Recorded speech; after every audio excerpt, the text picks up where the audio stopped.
ॐ ह्रीङ्कारानगर्पितानलसिकां सौं क्लीं क्लां बिभ्रतीं सवर्णाम्बरधारिणीं वरसुधां धौतां त्रिनेत्रोज्ज्वलां वन्दे पुस्तकपाशमङ्कुशधरां श्रग्भूषितामुज्ज्वलां त्वां गौरीं त्रिपुरां परात्परकलां श्रीचक्रसञ्चारिणीम् ॐ जननीं शारदां देवीं रामकृष्णं जगद्गुरुं पादपद्मे तयो श्रित्वा प्रणमामि मुहुर्मुहुः. பகவான் ஸ்ரீராமகிருஷ்ணனுடைய திருவருள் துணை கொண்டு அபிராமி அந்தாதியினுடைய 65வது பாடல். ககனமும் வானும் புவனமும் காண விட்காமனங்கம் தகனமுன் செய்த தவ பெருமாற்கு தடக்கையும் செம் முகனும் முன்னான்கிரு மூன்றுன தோன்றிய மூதறிவின் மகனும் உண்டாயது அன்றோ வல்லினி செய்த வல்லபமே. ஸ்தோத்திரம் என்பதை பற்றி நம்முடைய சாஸ்திரங்களிலே ஸ்தோத்திரம் என்பது ஒரு பிரிவை உள்ளடக்கியது. பக்தி இலக்கியங்களிலும் சரி, நம்முடைய வேத காலங்களிலும் சரி, ஸ்தோத்திரத்திற்கு ஒரு பெரிய மதிப்பை கொடுத்திருந்தார்கள். ஸ்தோத்திரத்தை பற்றி அடுத்த பாடலில் அவர் பேச போகிறார். ஸ்தோத்திரம் என்றால் என்ன என்பதை பற்றியெல்லாம் அடுத்த வருகின்ற 66வது 67வது பாடல்களில் இந்த ஸ்தோத்திரத்தை பற்றி அதிகமாக பேச போகிறார். அதனால் அந்த விரிவை நான் அப்புறமா பார்ப்போம். ஒன்று, வல்லபம் என்கின்ற வார்த்தையை இங்கே பயன்படுத்துகிறார். வல்லபம் என்பது உங்களுக்கெல்லாம் தெரிந்திருக்கலாம். வல்லமை, ஒருத்தருக்கு இருக்கின்ற வீரம், அவருக்கு இருக்கின்ற தகைமை, உயரிய பண்புகள், நல்லது எல்லாத்தையுமே நம்ம வல்லபம் என்று சொல்லுகிறோம். வீரத்தோடு மன உறுதியோடு சேர்ந்த அவர்களுடைய குணநலன்களை, குணாதிசயங்களை வல்லபம் என்று சொல்லலாம். வல்லபம் வல்லமை என்பது அது. இந்த வல்லபம் என்பது இங்கே கொஞ்சம் அதிகமாக தன்னுடைய ஆன்மீக கருத்துக்களோடு சொல்லப்போனால் சுவாதீன வல்லபா அப்படிங்கிற ஒரு கருத்து கூட இருக்கிறது. இனியவள் அப்படிங்கிற ஒரு அர்த்தம் கூட சொல்லுகிறார்கள். வடமொழியில் எடுத்துக்கொண்டு அதுக்கு இனியவள், இறைவனுக்கு இனியவள், அதையும் நம்ம பார்ப்போம். ககனமும் வானும் புவனமும் காண வில் காமன் அங்கம் தகனம் முன் செய்த தவ பெருமாட்கு.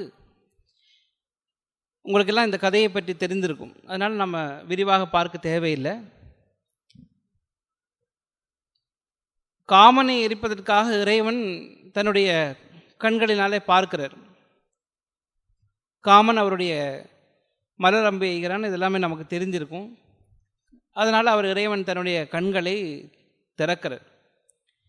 திறந்தவுடனே அந்த அக்னியை தாங்கிக் கொள்வது யார் அப்படிங்கிற ஒரு கேள்வி வருகிறது இந்த கதையில். இந்த அக்னியை தாங்கிக் கொள்வது யார் அப்படின்னா, ஒவ்வொரு திசைமுகர்களையெல்லாம் கூப்பிட்டு இந்திரனையும் அவனையும் எல்லாரையுமே கூப்பிட்டு கேட்கிறார். நந்தியம் பெருமான் கேட்டிருப்பார்னு நினைக்கிறேன், ஏன்னா அவர் தான் அசிஸ்டண்ட்டு. கேட்ட உடனே யாரும் முடியாது அப்படின்ட்டு சொல்லி எல்லாமே ஓடுகிறார்கள். எனக்கு முடியாது அப்படின்னு சொல்லி ஓடுகிற பொழுது கங்கையின் இடத்திலே கொடுக்கிறார்கள், அம்பிகையின் இடத்திலே அது கொடுக்கிறார்கள். அம்பிகை சரவண பைகையிலே சேர்க்கிறாள். இங்கே தான் அவருடைய வல்லபம் என்கிறது தெரிகிறது. மலரம்பு எய்தது என்ன? அவன் காமத்தை, இறைவனுடைய மனதிலே இந்த சிருஷ்டியினுடைய ஆரம்பத்தை குறிப்பதாக அமைகிறது. இறைவனுடைய யார் காமத்தை எரித்தவரோ அதான் அவருக்கு காமத்தை எரித்தவர்னு நமக்கெல்லாம் சொல்லுகிறார்கள். இதெல்லாம் இந்த 67வது பாடலில் நம்ம அதை பற்றி பார்க்க போகிறோம். எப்படி எரிக்கிறார் இறைவனை எரித்தவன். அவனிடத்தில் ஸ்ரீராமகிருஷ்ணன் சொல்லுகிறார், ஒரு கடலை வறுத்ததுக்கு அப்புறமா அதை நீ என்னதான் ஊற வச்சு விதைச்சாலும் அது முளை விடாது என்கிறார். காமம் என்பது என்ன? ஒரு உடலில் ஒரு பொருள் இன்னொரு பொருளாக ஆக விரும்புவது காமம். ஒரு சிறிய பொருள் ஒரு பெரிய பொருளாக ஆக விரும்புவது காமம். இதுதான் ஆசை என்று சொன்னார்கள். எது பரம்பொருளோ, எது எல்லாமாக இருக்கிறதோ அதுக்கு எங்கிருந்து காமம் வரும் அப்படின்னா, தான் சிறியதாக யார் நினைக்கிறானோ அவனுக்கு தான் பெரிதாக இருக்க வேண்டும் என்கிற ஆசை வருகிறது. யார் பெரிய பொருளாக பரம்பொருளாக யார் இருக்கிறாரோ அவனுடைய மனதிலே அவனுக்கு மனமே கிடையாது. அவனுக்கு எங்கே காமம் வருவது, ஆசை வருவது, அவன் பெரிதாக எதை ஆவது, அவனுக்கு ஒன்றுமே ஆவறதுக்கு ஒன்றுமே இல்லை. இதுதான் காம தகனம் என்பது இறைவன் தான் ஆவதற்கு ஒன்றும் இல்லை, விரிவடைவதற்கு ஒன்று கிடையாது. அவன் கணந்தோறும் விரிவடைந்து கொண்டே இருக்கிறான். கணந்தோறும் பல யுகங்களை தோற்றுவித்து கொண்டிருக்கிறான். சந்திர சூரியர்களை தோற்றுவிக்கிறான். இந்த புவனமும் என்பது பூ உலகம், உங்களுக்கு எல்லாம் தெரியும். வானம் மேல் உலகம், ககனம் என்பது பற்றி பார்த்தோம், மேலான உலகம். இந்த 3 உலகங்களுக்குமே இதுக்கு அப்பாற்பட்டும் இறைவன் இருக்கிறான்.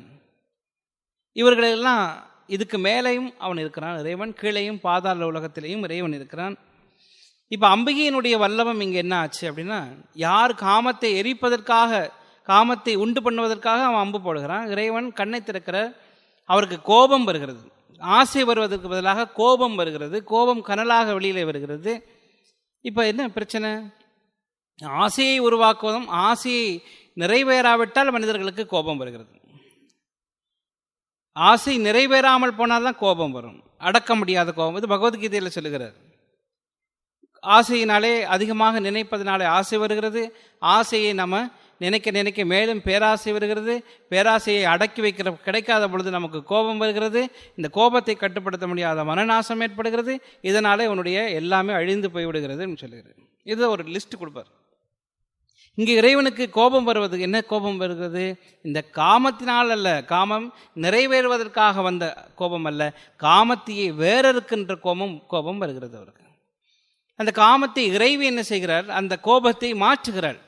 அது இறைவனுடைய கருணையாக மாற்றுகிறாள். இங்கே தான் பாயிண்ட். இந்த பாடலினுடைய சாராம்சமே அவனுடைய கோபத்தை, இறைவனுடைய கோபத்தை இறைவன் உயிர்கள் மேல் வைத்திருக்கின்ற கருணையாக அம்பிகை மாற்றி விடுகிறார். இதுதான் அவளுடைய வல்லபம், வேற எதுவுமே கிடையாது. அம்பிகையினுடைய வல்லபம் இறைவனுடைய கோபத்தை கருணையாக மாற்றி விடுகிறார். இந்த மரக்கருணை என்று சொல்வார்கள், அதை அறக்கருணையாக அம்பிகை மாற்றி விடுகிறார் நம்மீது. அது உயிர்களுடைய பாசம் மறுவதற்காக, நம்முடைய காமம் மறுவதற்காக, கஜமுகாசுரனையும் அவனையும் இவனையும் எல்லாரையும் மொத்தமாக அழிப்பதற்காக ஒரு உருவத்தை, அருவமும் உருவமாகி அனாதியாய் பலவாய் ஒன்றாய் பிரம்மமாய் நின்ற சோதி பிழம்பதோர் மேனியாகி கருணை கூர் முகங்கள் 6 கரங்கள் 12 கொண்டு ஒரு திரு முருகன் வந்து அங்கு உதித்தனன் உலகம் உய்ய என்று சொல்லி பாடுகிறார். இறைவனுடைய அருவமும் உருவமாகி அனாதியாய் பலவாய் ஒன்றாய் பிரம்மமாய் நின்ற சோதி பிளம்பு என்று சொன்னது. அது என்னாச்சு? கருணை கொண்டு முகங்கள் 6 கரங்கள் 12 கொண்டு ஒரு திரு முருகன் வந்தான் சொல்லி பாடி முடிக்கிறது. இந்த பிரம்மமாகிய சிவபெருமானிடத்திலே இருந்து பரம்பொருள் தன்னுடைய கருணையினாலே, இந்த கருணை எங்கிருந்து வந்தது அப்படின்னா அம்பிகையினுடைய வல்லபத்தினாலே வந்தது. அதுதான் அந்த பாடலினுடைய சாராம்சம். அம்பிகையினுடைய வல்லபத்தினாலே இறைவனுடைய கருணையை அங்கே வரவைத்து ஒரு திருமுருகனை கொண்டு வருகிறாள். என்ன அது சாதாரணமான அல்ல, 6 குழந்தைகளை பெறுகிறது. அது 6 முகங்கள் இருக்கிற குழந்தை. அது அம்பிகை என்ன செய்கிறாள்? அந்த எத்தனை திசைமுகர்களும் யாரும் பொறுத்து கொள்ள முடியாத அந்த அனலை தன்னுடைய கரங்களினாலே ஏந்துகிறாள். அங்கு எங்கே வைத்தால் அந்த குழந்தையாக மாறுமோ அங்கே வைக்கிறாள். அந்த குழந்தையாக மாற்றி விடுகிறாள். அவருடைய கோபத்தை கருணை ஞானமாக மாற்றுகிறாள். இறைவனுடைய கோபத்தை ஞானமாக மாற்றுகிறாள், கிரியாசக்தியாக மாற்றி விடுகிறாள். அது அசுரத்தன்மையை அழிக்கின்ற ஒரு சக்தியாக மாற்றி விடுகிறாள். இது அம்பிகையினுடைய வல்லபம். அது ஞான குழந்தையாக இருக்கிறது. நம்முடைய பாசங்களை நீக்கக்கூடிய குழந்தையாக, இதெல்லாமே அம்பிகையினுடைய கருணையினால் வருகிறது. அதான் இந்த பாடனுடைய அது என்ன சொன்னார்? லக்னம் முன் செய்த தவப்பெருமாட்கு தடக்கை செம்முகனமும் முன் 4 2 என தோன்றிய மூதறிவின் மகனும் உண்டாயது அன்றோ வள்ளி நீ செய்த வல்லபமே. இந்த மாதிரி ஒரு மகனை நீ உருவாக்கி தந்திருக்கின்றாய். அப்போ தீப்பொறிகளை தாங்கிக் கொள்ளுகின்ற வல்லமையை அவ கங்கையாக நின்று தாங்குகிறாள். இந்த 6ஐயும் ஒன்றாக்குகிறாள். இந்த 5 இருக்கிறது இல்லையா, இந்த 5 சேர்ந்து இறைவனுடைய கருணையை அவள் சேர்த்து வைக்கிறாளாம். இந்த கருணையினாலே நமக்குள்ளே இருக்கின்ற புலன்களையும் பொறிகளையும் அவள் காய வைக்கிறாள். அந்த கருணை கோபமாகிய கனலை நமக்குள்ளே செலுத்துகிற இறைவனுடைய கருணை அறக்கருணையாக மாறி இந்த உயிர்கள் இந்த பந்தத்திலே இருந்து விடுபடுவதற்காக கொண்டு வருகிறது. அப்போ அம்பிகையினுடைய இறைவனுடைய கலப்பு இங்கே இருக்கிறது. ஒரு பக்கத்தில் நம்ம பார்க்கிறோம், அம்பிகையினுடைய உயிர்கள் மேல் உள்ள கருணை, இறைவனுடைய கோபம், இந்த இரண்டும் கலந்து முருகனாக மாறுகிறான். அம்பிகையினுடைய கலப்பு அங்கே இருக்கிறது. இறைவன் தானாக இந்த உலகத்தை படைக்க முடியாது, காக்க முடியாது என்பதனாலே சக்தி வேண்டி இருக்கிறது. அம்பிகை தன்னுடைய கரங்களினாலே தாங்கி இங்கே முருகப்பெருமானை உருவாக்குகிறார்.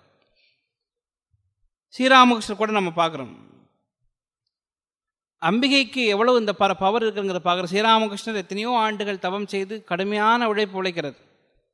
இதெல்லாமே செய்து ஒரு நாள் ஒரு இரவில் அம்பிகை பராசக்தி ஆகிய சாரதியை கூப்பிடுகிறார், பூஜை பண்ணுறார். சோடசி பூஜையை பற்றி சில பேருக்கு கேள்விப்பட்டிருப்பீங்க எல்லாரும். சோடசி பூஜையிலே வைத்து அன்னையை வைத்து பூஜை செய்கிறார். எத்தனை தவங்கள், எத்தனையோ 63 உபாசனைகள் எல்லாமே செய்திருக்கிறார். சாக்த உபாசனைகளை செய்திருக்கிறார், வைஷ்ணவ உபாசனை செய்திருக்கிறார், எல்லா விதமான மதங்களையும் உபாசனை செய்திருக்கிறார். அனுமனாக இருந்திருக்கிறார், சீத்தையாக இருந்திருக்கிறார், எல்லாமாக பேய் பிசாசு மாதிரி இருந்திருக்கிறார். இப்படி எல்லாமாக இருந்து ஒரு பெரிய ஒரு ஆன்மீக பொக்கிஷத்தை, பெட்டகத்தை, பெரிய சக்தியை அன்னையினிடத்திலே கொடுக்கிறார். இரவில் உட்கார வச்சு, அம்மா என்னுடைய எல்லா தவத்தினுடைய பலனையும் உங்கள்கிட்ட கொடுக்குறேன் அப்படின்னு சொன்னார். அவருடைய திருவடியிலே வைத்து தபமாலையை வைத்து வணங்குகிறார். எல்லாத்தையும் நான் என்னுடைய தபோபலன் முழுவதையும் உன்னுடைய திருவடிகளிலே சமர்ப்பிக்கிறேன் அப்படிங்கிறார். அம்மா என்ன பண்ணுறாதா, அமைதியாக உட்கார்ந்திருக்காள். முன்னாடி எப்படி போனாலோ அதே மாதிரி அதே சேலை தலைப்பு தலையில் இருந்தது. இவர் ஜபபலனை உருவாக்கினார். மீண்டும் வந்து அதே காய்கறி அடுத்தினார், அதே டிஃபனுக்கு பூரி செய்கிறதா கிழங்கு பொறி வறுக்கிறதான்னு பார்த்துட்டு இருந்தேன். இது வேற யாரால் முடியும்? அம்பிகையால் தான் முடியும் அப்படிங்கிறது தான் ஸ்ரீராமகிருஷ்ணன் இந்த உலகத்துக்கு காட்டினது. இது பிற்காலத்திலையும் பார்க்கணும். பிரம்மானந்தர் சொல்கிறார், எங்களால் தாங்க முடியாது. பல பக்தர்கள், பல எத்தனையோ உயிர்கள், பக்தர்கள்னு சொன்னால் கோபம் வந்துடும் உங்களுக்கெல்லாம். எத்தனையோ பக்தர்கள் போர்வையில் வருகின்ற சொல்கிறார், எங்ககிட்ட வருகிற விஷயங்களையெல்லாம் நாங்கள் தாங்கிக் கொள்ள முடியாமல் அன்னையினிடத்திலே அனுப்பி விடுவோம். அவர் சர்வசாதாரணமாக அதெல்லாம் விழுங்கி அதையெல்லாம் ஒன்றுமில்லாமல் செய்து விடுகிறார். இது அன்னையினுடைய பிரதாபங்கள், இது அன்னையினுடைய வல்லபம். அம்பிகைக்கு இது முடியும் அப்படிங்கிறது தான் இங்கே வல்லபமாக சொன்னார். அதனால் வள்ளி நீ செய்த வல்லபமே, இது ரெண்டு. இந்த வள்ளின்னா வல்லமை உடையவள் அப்படின்னு கூட வைக்கலாம். வள்ளினா கொடி அப்படின்னு அர்த்தம். ரெண்டு அர்த்தம் இருக்குது. வள்ளினா கொடி என்ற அர்த்தம், வள்ளினா வல்லமை உடையவள் அப்படின்னு கூட எடுத்துக்கலாம். வள்ளி அப்படின்னா நமக்கு தெரியாமல் தாய் நம்மிடத்தில் இருக்கின்ற குறைகளெல்லாம் சாப்பிடும்போது, கண்ணா நீ நேற்று நீங்களாம் சொல்லியிருப்பீங்க, தாய்மார்களுக்கு தெரியும். இது அம்மாமார்களுக்கும் அப்பாமார்களுக்கும் இருக்கிற ஒரு பெரிய பிரச்சனை என்னென்னா, அவனை சைக்கிளில் ஓட்டிகிட்டு வந்துடுவான், தாறுமாறாக பைக் ஓட்டு வந்துடுவான். வந்த உடனே அப்பா கேட்பான், ஏண்டா எருமை மாடு, உனக்கு நீ மனுஷனா இல்லையா, வண்டி இப்படி ஓட்டலாமா, உனக்கு அறிவு இருக்கா, உங்கள் அப்பா இப்படி அவருக்கு கேட்பார். உடனே இந்த பையனுக்கு வந்துடும் உடனே கோபம். என்ன இப்படி கேட்குறாரு, இவருக்கு அறிவு இருக்கா இல்லையான்றது அவனுக்கு தெரியாது. அம்மா அப்படி இல்லை. சாப்பிடும் போடும்போது, கண்ணா நீ பைக் ஓட்டு வந்தியா, ஆமாம்மா, அது ஏன்டா இவ்வளோ ரேஷாக ஓடும், கொஞ்சம் மெதுவாக ஓட்டு வரலாமா இல்லையா, இல்லை எங்கேயாவது விழுந்துட்டா கை கால் அடிபட்டுருமே. இதே தான் அப்பாவும் கேட்டார். அவருக்கும் அதே தான் பையன், இது எங்கேயாவது விழுந்து தொலைச்சதுன்னா என்ன கஷ்டம் அப்படின்னு அவரும் அதுதான் யோசிச்சார். ஆனால் கம்பீரமாக யோசிச்சார். அம்மா சொல்லும்போது, ஏன்டா கை கால் உடஞ்சா நான் என்னடா பண்ணுறது அப்படின்னு அம்மா என்ன செய்தால், அதை தன்னுடையதாக ஏற்றுக்கொண்டார். அப்பா என்ன சொன்னார், அவனுடையதை நீ பண்ண உனக்கு நாளைக்கு ஸ்கூல் போக முடியாது, கத்துனோடனே அவனுக்கு கோவம் வருது. ஆனால் இங்கே தன்னுடையதாக நான் என்னடா கண்ணா செய்வேன் அப்படின்னு அம்மா கேட்ட உடனே, இதுதான் இது வள்ளி என்பது கொடி மாதிரி அப்படியே படர்ந்து போய் நறுமணம் வீசுகிறது. அப்போ அது தெரியாமல் தனக்குள்ளே ஒரு பூரிப்பை ஏற்படுத்துகிறது, கிளர்ச்சியை ஏற்படுத்துகிறது, ஒரு வளர்ச்சியை கொண்டு வருகிறது. இங்கே இவரும் அதை தான் செய்கிறார், தூண்டுதலை ஏற்படுத்துகிறார். ஆனால் கோபமாக கனலாக வருகிறதுனால தாங்கிக் கொள்ள முடியவில்லை. அதனால தான் அம்மாவை இடையில உருவாக்கி வைத்திருக்கிறார். அங்கேயும் இதுதான், அப்பாவினுடைய கோபக்கனலையெல்லாம் அம்மா தாங்கி தான் அந்த குழந்தையை வளர்க்க வேண்டியிருக்குது. இது எல்லா இடத்துலையுமே இருக்கிற ஒரு சாதாரண விஷயந்தான். இது புராண கதைகளை மிகைப்படுத்தி சொல்லலை. அங்கேயும் இதே தான். நமக்குள்ளே இருக்கிற இந்த விஷயங்களையெல்லாம் அகற்றுவதற்காக அம்பிகை வள்ளியாக நம்மிடத்தில் வருகிறாள், தாயாக வருகிறாள், சோடசியாக நம்மிடத்தில் வந்து சாரதியாக நம்மிடத்தில் வந்திருக்கிறார். இல்லைன்னு அன்னையாரை புரிந்து கொள்ள முடியாது. அம்பிகையினுடைய பராக்கிரமங்களை நம்மளால் புரிந்து கொள்ள முடியாமல் போய்விடுகிறது. அதனால தான் ஆனந்தவள்ளின்னு சொன்னார். அபிராமியாகிய உனது கணவனாகிய சிவபெருமானுடைய கோபத்தை மாற்றி அதை எங்களுக்கு தந்திருக்கிறாயின்னு சொல்லி இதை பாடுகிறார். அடுத்தது அவருடைய வல்லபத்தை பற்றி பேசுகிறார். அடுத்தது உனது பெருமை. இப்போ நம்ம வல்லபம் என்பது நம்முடைய பெருமையை பற்றி பேசுகிறதா, இறைவன் நம்ம மீது இறங்கி வந்திருக்கின்ற அந்த கருணையை பற்றி பேசுவதா? அடுத்தது பார்க்குறார் 66வது பாடல். வல்லபம் ஒன்றறியேன் சிறியேன் நின்மலரடி செய்யே பல்லவம் அல்லது பற்றொன்றிலேன் பசும் பொற்கொருப்பு வில்லவர் தம்முடன் வீற்றிருப்பாய் வினையேன் தொடுத்த சொல் அவமாயினும் நின் திருநாமங்கள் தோத்திரமே. இந்த தோத்திரம் என்பதை பற்றி பேசுகிறது. நமக்கெல்லாம் தோத்திரங்களை பற்றி, தோத்திரங்களுடைய இலக்கணம் அப்படின்னு சொல்லி இதுவும் தோத்திரமே அப்படின்னு சொல்லி முடிக்கிறார். இதுவும் நின் திருநாமங்கள் தோத்திரமே. என்னுடைய சொல் அவமான சொல், குறைவான சொல்லாக இருந்தாலும் கூட தோத்திரமே என்று சொல்லி முடிக்கிறது. இந்த பர்த்தியூர் சந்தானராமன் அவர் எழுதுகிற பொழுது அந்த ஏகாரத்தில் முடிகிறதுனால இதுவும் அப்படிங்கிற ஒரு சொல்லை நாம் வைத்துக் கொள்ளலாம் அப்படின்னு எழுதுகிறார். ஸ்தோத்திரமே, இதுவும் என்னுடைய பாடலும் கூட ஸ்தோத்திரம் தான் அப்படின்னு சொல்லி. ஏன் ஸ்தோத்திரமே அப்படின்னு சொன்னால் ஸ்தோத்திரத்துக்குரிய இலக்கணங்கள் அதில் இருக்கிறது. என்ன? ஒன்று, ஸ்தோத்திரம் என்பது நமஸ்கரிப்பது. இறைவனை நமஸ்கரித்து சொல்லுகிற பாடல்கள் எல்லாமே, நமஸ்காரம் சொல்லி சொல்லுகிறது எல்லாமே ஸ்தோத்திரம் சொல்லுதல், கணம் பண்ணுதல் அப்படின்னார். அதெல்லாம் முன்னாடி பாடி வச்சுக்கார். வந்திப்பவர் உன்னை, எல்லாம் வந்தித்ததை பற்றி, வந்தனை செய்வதை பற்றி எல்லாம் பேசியிருக்கிறார். அதனால இது ஸ்தோத்திரம்தான். இந்த அபிராமி அந்தாதி என்பது ஸ்தோத்திரம்தான் என்கிறதுக்கு வந்திப்பவர் உன்னை அப்படிங்கிற பாடலாம் நம்ம பார்க்கிறோம். அடுத்தது ஆசி கூறுதல். ஸ்தோத்திரத்தினுடைய இரண்டாவது இலக்கணம் ஆசி கூறுதல். இறைவனுக்கே பல்லாண்டு பல்லாண்டு பல்லாயிரத்தாண்டு இதெல்லாம் சொல்கிறோமா இல்லையா? திருப்பல்லாண்டு என்று சொல்லி சைவ இலக்கணங்களிலே இருக்கிறது, இலக்கியங்களிலே இருக்கிறது. திருப்பல்லாண்டு, திருவிசைப்பா, திருப்பல்லாண்டு அப்படின்னு சொல்லி இருக்கிறது. பாலினை தூட்டும் தாயினும் இதில் என்ன நிறைய பாடல்கள் அதிலே வருகிறது. பல்லாண்டு என்கிற பாடல்கள் இதிலே வந்துடுறது. இறைவனை பல்லாண்டு கூறுதுமே என்று சொல்லி இறைவனுக்கு பல்லாண்டு கூறுகிறார்கள், ஆசி கூறுகிறார்கள். அப்போ ஆசி கூறுதல். இங்கே யான் உன்னை வாழ்த்துவனே அப்படின்னு சொல்லி பாடுறார். இவரை அம்பிகையை வாழ்த்துகிறார். அம்பிகை இவரை வாழ்த்துறத போய் இவர் அம்பிகை யான் உன்னை வாழ்த்துகிறேன், எப்போ நீ எனக்கு அருள் செய்கிற பொழுது நான் உன்னை வாழ்த்துகிறேன் அப்படின்னு சொல்லி ஆசி கூறுகிறார். அதனால இது ஸ்தோத்திரம்தான். ஒரு ஸ்தோத்திரம் என்பது அது சித்தாந்தத்தையும் சொல்லக்கூடியதாக இருக்க வேண்டும். எல்லா சைவ சித்தாந்தத்தினுடைய அடிப்படை மொத்தமுமே தேவார திருவாசகங்களிலே அடங்கி இருக்கிறது. சைவ சித்தாந்தத்தினுடைய முழுவதுமே அந்த சித்தாந்த கருத்துக்கள் அனைத்துமே இந்த ஸ்தோத்திரங்களிலிருந்து எடுத்தப்பட்டது. ஆகவே இதுவும் ஸ்தோத்திரம் அப்படின்னா சித்தாந்த கருத்துக்கள் இருக்க வேண்டும். ஒன்றாய் அரும்பி பலவாய் விரும்பி சிம்பி இதெல்லாம் சொல்றாரு இல்லையா? நிறைய இடத்துல சொல்லுகிறார்.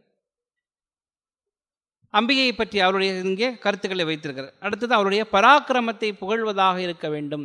இறைவனுடைய தலைவியினுடைய பராக்கிரமங்களை சொல்லுவதாக இருக்க வேண்டும். அது மகிடனுடைய தலைமையினுடைய கால்கள் இருக்கின்றன, இறைவனுடைய மார்பிலே நீ அவனை அழைத்தவராக இருக்கிறார், இதெல்லாம் அம்பிகைக்கு சொல்லுகிறார். அதனால் இப்படியெல்லாம் சொல்லுகிற பொழுது இது அம்பிகையினுடைய பராக்கிரமங்களை சொல்லுவதனால இது ஸ்தோத்திரம்தான். அடுத்தது ஐந்தாவது, இது பெருமைகளை சொல்லக்கூடிய அம்பிகையினுடைய பெருமைகளையும் போழ்வதாக இருக்க வேண்டும், அதை விளக்கமாக சொல்லுவதாக இருக்க வேண்டும். எழுதாமறையின் அருப்பொருளே அப்படின்னு சொல்லுகிறார். அம்பிகையினுடைய பெருமைகளை சொல்லுகிறார். அழியாமுத்தி ஆனந்தமே என்று சொல்கிறார், அழியாத ஆனந்தமே என்று சொல்லுகிறார். இது அம்பிகையினுடைய பெருமை, அவளுக்கு மட்டுமே உள்ள பெருமைகளை பற்றி சொல்லுகிறார்.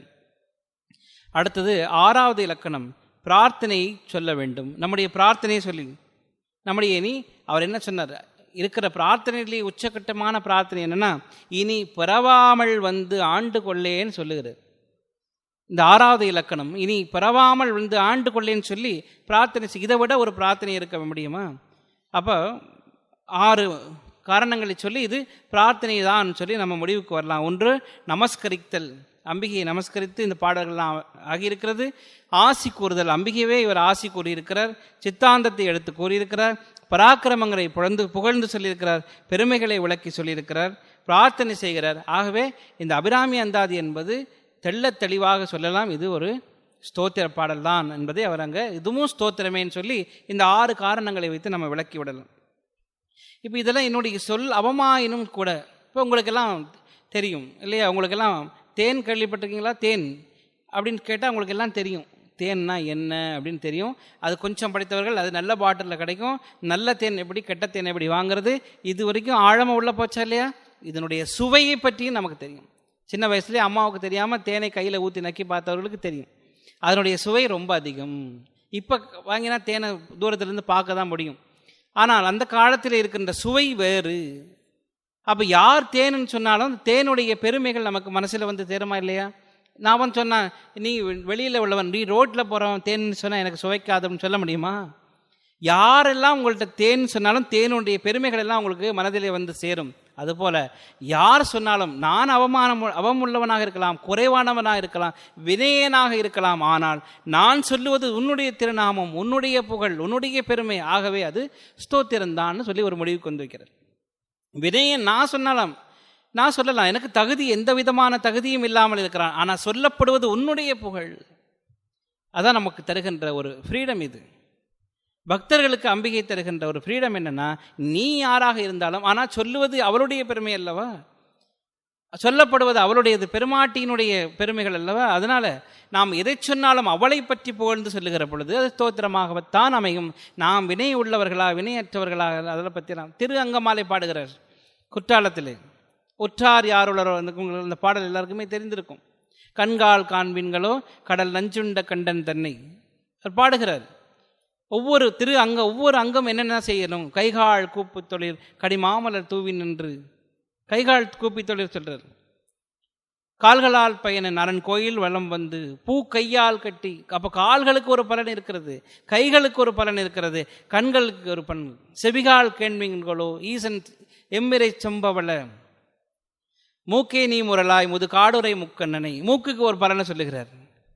இப்போ எல்லா அங்கங்களுக்கும் ஒரு வேலை இருக்கிறது. அதை பற்றி மீண்டும் பேச போகிற அடுத்த பாடல இதனுடைய தொடர்ச்சி வரப்போகிறது. இப்போல்லாம் ஐம்புலன்களை பற்றி பேசுகிறார், பொறிகளை பற்றி பேசுகிறார், சுவையை பற்றி பேசுகிறார், நாற்றத்தை பற்றி பேசுகிறார்.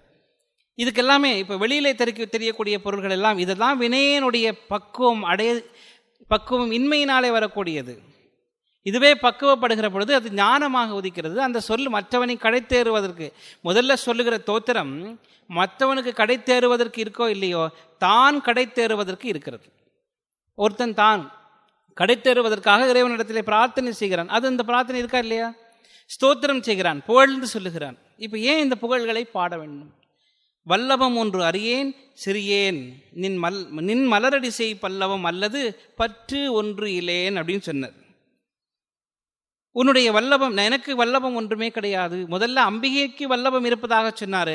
இப்போ வல்லபம் ஒன்றும் அறியேன், அந்த வல்லபங்களெல்லாம் நான் அறிய மாட்டேன் அப்படி சொன்னார். இதை கொஞ்சம் மாற்றி சிறியேன் வல்லபம் ஒன்று அறியேன், சிறியேன் வல்லபம் ஒன்றும் அறியேன் அப்படின்னு சொல்லலாம். வல்லபம் சிறியேன் ஒன்று அறியேன் அப்படின்னு கூட மாற்றி மாற்றி பார்க்கிற பொழுது ஒன்று இறைவனுடைய பெருமையை புரியக்கூடிய அளவுக்கு இவருக்கு வல்லபம் கிடையாது, இறைவனுடைய வல்லபம் இவருக்கு தெரியாமல் இருக்கிறது. இந்த புகழ் பாடுவதில் எல்லாருக்கும் இன்பம் இருக்கிறது. நம்ம யாரை பார்த்து சொன்னாலும் தெரியும். இப்போ லெக்சர் முடிஞ்ச உடனே அந்த பக்கமாக வந்து மகாராஜ் உங்களை மாதிரி அபிராமி அந்த இது சொல்லக்கூடியவர் யார் இருக்கார் அப்படின்னு சொன்னால் நான் ஒரு 2 அடிக்கு மேலே நிற்பேன் இல்லையா? அதுக்கப்புறமா அந்த பக்கம் போனோன்னே இறக்கி விடுவார்கள், அது வேறு விஷயம். இது என்ன ஒரு லெக்சர் கேட்டு இல்லையா? அதை யோசிச்சு பாருங்கள், இதெல்லாம் ஒரு சொற்பொழிவு, இதுதான் சொற்பொழிவா அப்படின்னு நமக்கு தெரியும். இப்போது நம்ம சொல்லுகின்ற ஒரு வார்த்தையினாலே அவன் என்ன பண்ணுறோம், ஒருத்தனை நம்ம நாசமாக்குகிறோம். அதிகமாக நம்ம பண்ணுகிறது இதெல்லாமே ஒருவனை வீணாக புகழ்ந்து. நாங்கள் ஒரு சினிமாவில் பார்த்த ஞாபகம் இருக்கிறது. சின்ன குழந்தையாக இருக்கும்போது என்னுடைய தாயார் போட்டு காட்டிய சினிமாக்களில் இதுவும் ஒன்று. அவர் சொல்லுவார்கள், நீ எப்படி பெரிய ஆள் ஆன அப்படின்னு கேட்டோடனே அவர் சொல்லுவான், இப்படி 10 பேர் வருவாங்க, ஒரு போலியான ஒரு மத குருவை பார்த்து, நானே சொல்லக்கூடாது என் வாயால், அதனால் சொல்கிறேன். அவன் வந்து சொல்லுவானா 100 பேருக்கு நீ நல்லாருன்னு அரிசி கொடுப்பான். அதில் 10 பேர் சரியாக போய் விடுவார்கள். அந்த 10 பேர் யாராவது இன்னொருத்தண்டு போய் சொல்லுவானா, அந்த மதகுருக்கிட்ட போனீங்கன்னா அவர் நிறைய அரிசி கொடுப்பார், அதை வாங்கினீங்கன்னா உன்னுடைய வாழ்க்கை நல்லா போகணும். அந்த 10 பேர் கேட்டவன்ல ஒரே ஒருத்தனுக்கு நல்லாயிரும். அவன் என்ன பண்ணுவான், இந்த மீதி 100 பேருடைய வேலையை செய்து முடிச்சிருவான். அங்கே போ, கட்டாயமாக உனக்கு எல்லாமே சரியாகிவிடும், உன்னுடைய பீடைகள்லாம் ஒழிஞ்சு நீ வாழ்க்கையில் மேலே வந்துடுவேன்னு சொல்லுவான் ஒருத்தன்.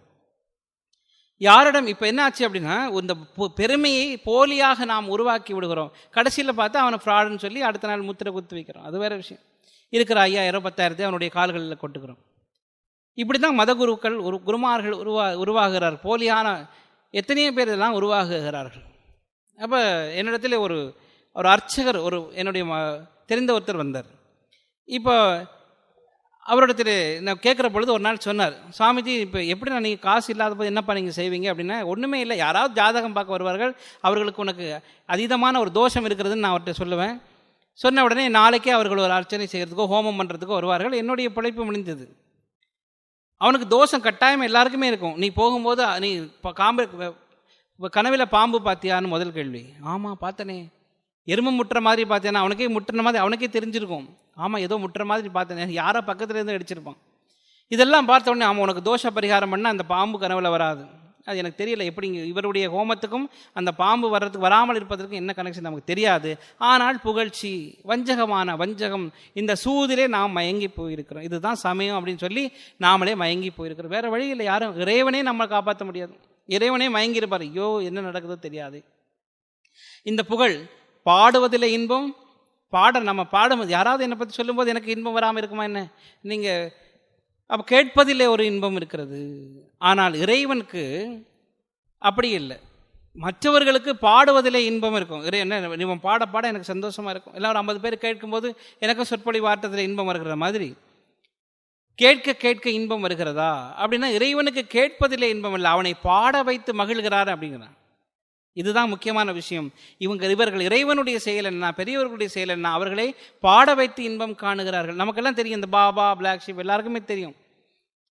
ஆனால் அந்த குழந்தை பாடுகிற பொழுது அந்த 1ஆம் கிளாஸ், நானும் ஒரு 1000 முறை இந்த கேட்டிருப்பேன். ஏதாவது ஒரு வீட்டுக்கு விருந்துக்கோ இல்லாட்டி ஒரு பூஜைக்கோ போகிற பொழுது முதலில் அங்கே இருக்கிற குழந்தையை கூப்பிட்டு சாமிக்கு ஒரு பாட்டு பாடி ரைம் சொல்லுங்க அப்படின்னு அந்த குழந்தை சொல்லும். எல்லா குழந்தைகளும் ஒரு 1000 வீட்லேயே நம்ம கேட்டிருப்போம். 1000 குழந்தைகளை பார்க்குறோம் இல்லையா? ஒவ்வொரு குழந்தையும் அந்த பாட்டை அது முதல் முறையாக கற்றுக்கொண்டிருக்கிறது. கேட்கிறவர்களுக்கு இது தெரியும். நாமும் 40 வருஷமாச்சு, எனக்கும் நானும் 40 வருஷமாக அந்த பாடல் கேட்டுக்கொண்டிருக்கிறேன். அப்போ நமக்கு கேட்பதிலே ஆனந்தம் வருவதில்ல, ஆனால் அது பாட வைத்து நாம் ஆனந்தம் காண்கிறோம். புரியுதா இது? அதுபோல இறைவனுக்கு நாம் பெருமைப்படுத்த வேண்டும் என்பது அல்ல. இறைவனுக்கு அவனுடைய பெருமைகளை சொல்ல கேட்கிறான் இறைவன். சரியா தான் சொல்லுதா? ராமாயணத்தில் பார்க்கிறோம், அவருடைய குழந்தைகள் லவகுசர்கள் சொல்லுகிறார்கள். ராமனே கேட்கிறான், அந்த பெருமைகளை கேட்கிறான், அவனுடைய பெருமைகளை பராக்கிரமங்களை கேட்கிறான். ஒரு ஓரமாக இருந்து பெருமானை கேட்கிறார். ஆனால் அவருக்கு இந்த இப்படியெல்லாமா நாம் செய்திருக்கிறோமா அப்படின்னு அவருக்கே கூட ஆச்சரியம் வந்திருக்கு. ஏன்னா இவர்கள்லாம் கதைகள் சொல்லுகிறப்ப நம்ம கொஞ்சம் ஏற்றி இறக்கி கூட்டுக்கிறது தான் சொல்லுவோம். அந்த கதைகளெல்லாம் கேட்டு இப்படியெல்லாம் நடந்திருக்கா, ஏன்னா அவருக்கே தெரிஞ்சிருக்கா இந்த கோர்வைகள் எல்லாம். இவர்கள் சொல்லுகிற பொழுது அந்த பெருமைகளை இறைவனே நின்று கேட்கிறான். ஆமாம் அப்படித்தானா, ஓ வெரி குட். அவனுக்கு அதில் பெருமையில் மகிழ்ச்சி வந்து விடுவது கிடையாது. ஆனால் இந்த குழந்தைகளை அழகாக சொல்லுகிறதே அப்படின்னு சொல்லி நம்முடைய பெருமைகளை அவன் சொல்ல கேட்கிறான். வல்லபம் ஒன்றும் அறியேன், அதனால நான் சிறியேன் சொல்லி சொல்லுகிறார். தன்னை தாழ்த்தி கொள்ளுகிறார். பெரியவர்களுக்கு முன்னாலே நம்முடைய தாழ்ச்சியை இறைவன், அப்போ நம்முடைய தாழ்ச்சியை இறைவன் விரும்புகிறாரா அப்படின்னு நம்ம கேட்கலாம். நாம் தாழ்ந்திருக்கிற இடத்துல தான் மழைநீர் சேகரித்து இருக்கும். குரு மகாராஜ் சொல்லுகிறார், எங்கே தாழ்வான இடம் இருக்கிறதோ மலையில் தண்ணி நிற்காது, எங்கே தாழ்வான நிலம் இருக்கிறதோ அங்கே தான் அந்த மழை நீர் வந்து சேகரித்து நிற்கிறது, அங்கே தான் தாமரை மலரக்கூடியது. அதனால தான் நம்முடைய தாழ்வாக பணிவாக யார் தன்னுடைய உள்ளத்தை இறைவனிடத்திலே தாழ்வாக வைத்து கொண்டிருக்கிறானோ மற்றவர்களிடத்திலே, இப்போ இவரே அபிராமி பற்றி நம்ம பார்க்கிறோம். நான் ஒன்று நாயேன்னு சொன்னார், புழுத்தலை நாயேன்னு சொல்லி தன்னைத்தானே தாழ்த்து கொள்கிறார். எனக்கு ஒன்றுமே தெரியாது, நான் சிறியேன் அப்படின்னு சொல்லுகிறார். ஆனால் அங்கே மன்னன் வந்தபோது எழுந்து நின்னாரா? யோசிச்சு பாருங்கள். ஒரு மினிஸ்டர் வராரு நம்மளை பார்க்க, நம்ம எல்லாம் கோயிலில் உட்காந்துருக்கோம், குரு மகாராஜ் முன்னால் மெடிடேஷனில் உட்காந்துருக்கோம். ஒரு மினிஸ்டர் வராரு, நம்ம யாரை பிரைம் மினிஸ்டர் வரான்னு வச்சுக்கோங்களேன். முதல்ல உங்கள் பிரைம் மினிஸ்டர் வந்து அவங்களை உட்கார விட்டுருக்க மாட்டாங்க, அது வேறு விஷயம். இது ஏதோ வருகிறார் அப்படின்னு வச்சுக்கோமே. அப்போ நீங்கள் என்ன பண்ணுவீங்க? வராரா 10:05க்கு நம்ம மெடிடேஷன் பண்ணுறதா அவர் பார்ப்பாரா இல்லையா? நான் நிமிர்ந்து உட்காந்துருக்கணுமே, அந்த நேரத்தை தூங்கி விடக்கூடாது. அப்போ ஒரு ஃபோட்டோவில் நம்ம ஒருவேளை நம்ம தினத்தந்தியில் நாளைக்கு நம்முடைய ஃபோட்டோ பெருசாக வந்துருக்கும். நம்முடைய தியானம் எல்லாம் அந்த தினத்தந்தியில் இருக்கும், அந்த மினிஸ்டருடைய போலீஸ் நாயில் இருக்கும். அது வந்து 2 தரம் ஒரு 10 தரமாக நம்ம வந்து மோப்பம் பிடிச்சிட்டு போயிருக்கோம். நம்முடைய தியானம் அவ்வளவுதான். இங்கே அந்த அரசன், நாட்டினுடைய அரசன் வந்து நிற்கிறான், இவர் தியானத்தில் உட்காந்து போடா அப்படின்னு சொல்கிறார். அதை பார்த்துருப்பீர்கள். நாளைக்கு அமாவாசை, இன்னைக்கு அமாவாசை வருமா அப்படின்னு கேட்பான். ஆமாம் வருண்டா போடா அப்படின்னு சொல்லிவிடுவார். என்ன பயம் அவருக்கு? இந்த உலகத்திலே உள்ளவர்களிடத்திலே பயம் கிடையாது, அதிகாரத்திலே பயம் கிடையாது, பணத்தினிடத்திலே பயம் கிடையாது, இறைவனிடத்திலே மாத்திரம் பயம் இருக்கிறது. தாழ்வாக சொல்ல, நானும் ஒரு சிறியவன், உன்னிடத்தில் மாத்திரம்தான், அவனுக்கு கிடையாது. இறைவனிடத்திலே மாத்திரம் தன்னை தாழ்வாக பார்க்கிறவர்கள் பக்தர்கள். மற்றவர்களுக்கெல்லாமே தாழ்வாக பார்க்கிறவர்கள் பேர் பக்தர்கள்னு பேர். இறைவனிடத்திலே பெருமையை சொல்லுகிறவர்கள், இறைவனுடைய பெருமையை எடுத்து சொல்லுகிறவர்கள் பக்தர்கள். நாம் பெருமைப்பட்டு கொண்டே இருக்க வேண்டும் நினைக்கிறவர்கள் பேர் பக்தர்கள்னு பேர். பதர்கள் அடுத்தது. பக்தர்கள் கட்டுண்டவர்கள். நான் பெரியாள், நான் பெரியாள், நான் பெரியாள், நான் பெரியாள். ஒரு நாள் விழுங்கி வெடிச்சிருவான்.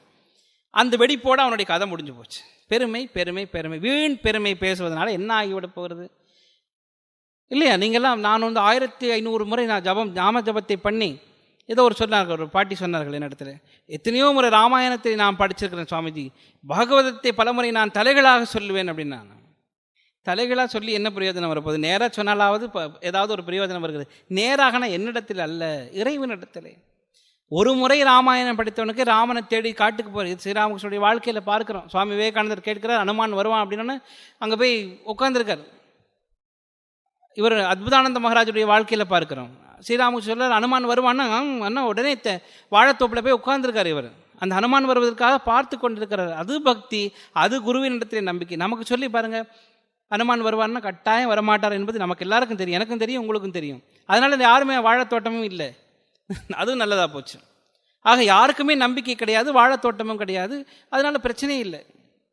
இங்கே பெருமைகள் எல்லாமே யாரெல்லாம் நினைத்து கொண்டிருக்கிறார்களோ தன்னை புகழ வேண்டும் என்று அவர்கள் எல்லாமே பக்தர்கள், கட்டு உண்டவர்கள், இறைவனை சோத்திரம் பண்ணி கணம் பண்ணி கொண்டிருக்கிறவர்கள், அவர்கள் தான் பக்தர்கள் என்று சொன்னார். இந்த புகழ்ச்சியினால இன்னொரு பிரச்சனை என்ன, இது ஒரு நன்மை இருக்கிறது என்னன்னா, இதுக்கு பேர் புகழ்ச்சியினாலே நாம் செய்வது குணத்தியானம் என்று சொன்னார்கள். லீலா தியானம் சொல்லி இன்னொரு பேர் இருக்கிறது. இறைவனுடைய லீலைகளை சொல்லுவதனாலே, இறைவனுடைய குணங்களை சொல்லுவதனாலே குணத்தியானம் ஏற்படுகிறது. நமக்கு தியானம் தானாக ஏற்படுகிறது.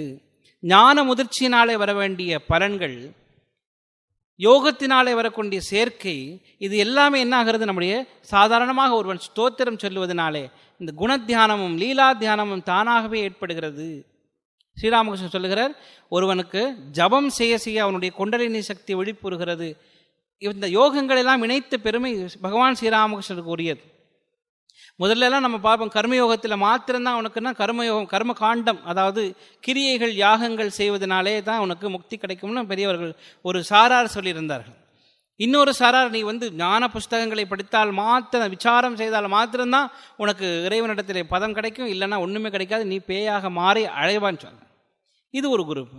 யோக சாதனைகள், நீ மூக்கை பிடித்து கொண்டு சாப்பிடாமல் காற்றை மட்டுமே சாப்பிட்டு காட்டில் இருந்தால் தான் கடவுள் வருவார்னு சொன்னால் ஒரு குரூப்.